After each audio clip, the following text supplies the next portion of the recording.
Halo Sobat CKN. Kembali lagi ke podcast Info Sehat Ungaran. Saya Dimas Aryawardana selaku host pada podcast hari ini dan saya Revi Agustin. Untuk podcast kali ini kita akan membahas edukasi penjaminan kecelakaan lalu lintas atau biasanya dikenal dengan KLL.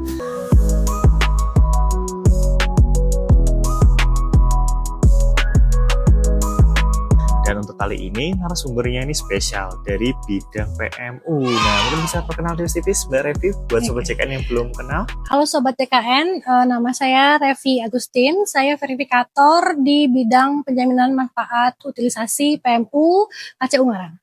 Oke, nah mungkin dari Sobat CKN yang pernah lihat videonya podcast Info Sehat, ini satu bidang dengan Mbak Lia dan Mbak Anita ya? Mbak Citra. Mbak Citra juga. Oh iya, video yang pertama kali podcast itu Mbak Citra.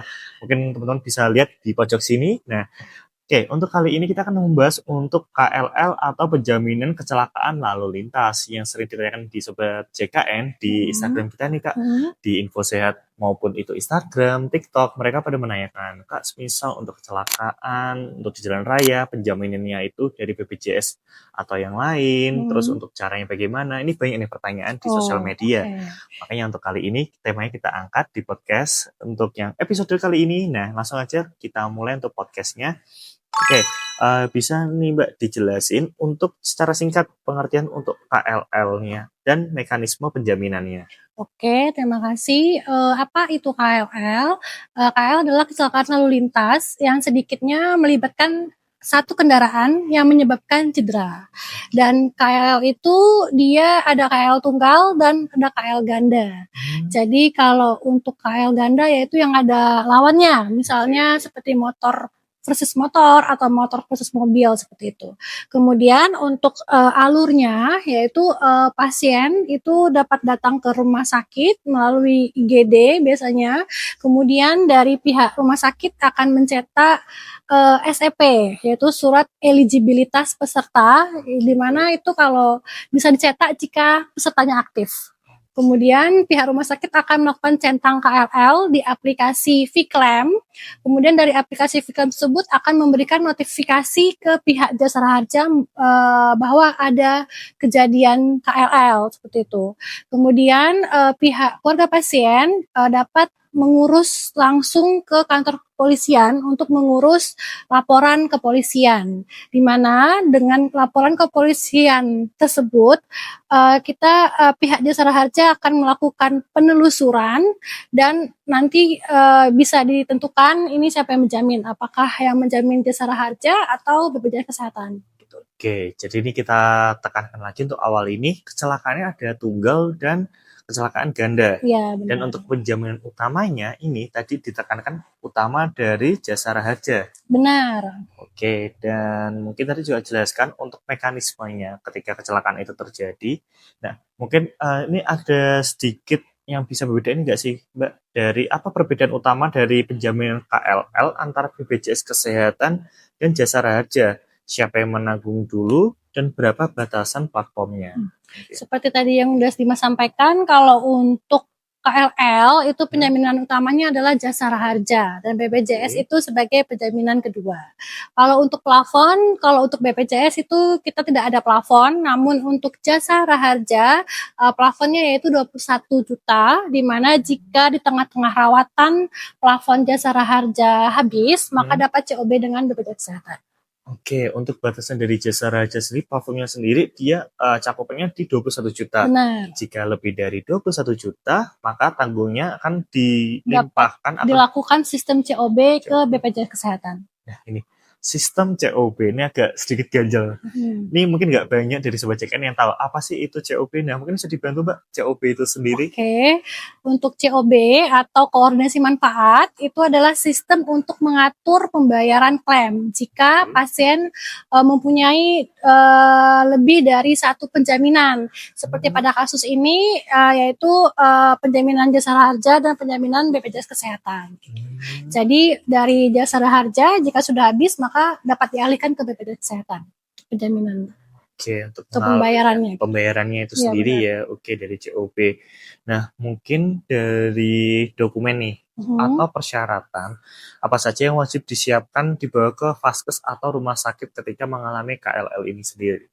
Kalau untuk kasus KLL, dokumen yang harus ada untuk dibawa ke vaskes itu adalah lapor ke kepolisian dan tentunya kartu JKN dengan kepesertaan yang aktif. Oke, nah ini ditekankan lagi ya untuk dokumennya, kepesertaan JKN aktif. Nah ini buat sobat JKN jangan lupa untuk dipastikan kepesertaannya aktif. Nah untuk kali ini yaitu dari BPJS Kesehatan kita punya beberapa inovasi nih Mbak.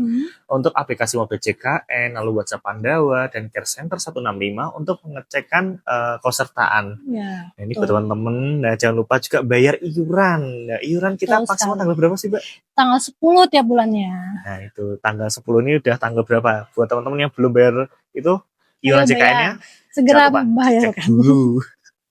Oke, Oke. untuk persyaratan dokumen tadi udah, mekanismenya untuk status kepesertaan korban yang apakah itu mempengaruhi penjaminan dan apakah peserta yang iurannya menunggak tetap bisa dijamin untuk KLL ini sendiri, Mbak?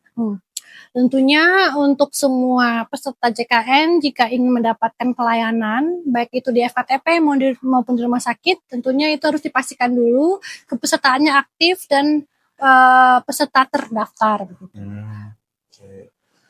Jadi yang diutamakan kepesertaannya aktif ya. Nah ini mungkin ada beberapa yang mengalami di rumah sakit ya Mbak Revi ya. Ini di luar dari KLL kadang dirawat inap. Mereka ada yang menanyakan sempat ini. Aku pernah baca di DM Instagram itu admin ini gimana ya kok saya lagi rawat jalan, inap di rumah sakit atau vaskes ini kena denda pelayanan. Mungkin nggak banyak dari sobat JKN yang mengerti apa itu denda pelayanan dan apakah itu ada atau hanya karangan dari rumah sakit. Yang ditakutkan seperti itu. Nah, mungkin di sini bisa dibantu untuk meluruskan sedikit untuk masalah denda pelayanan. Oke.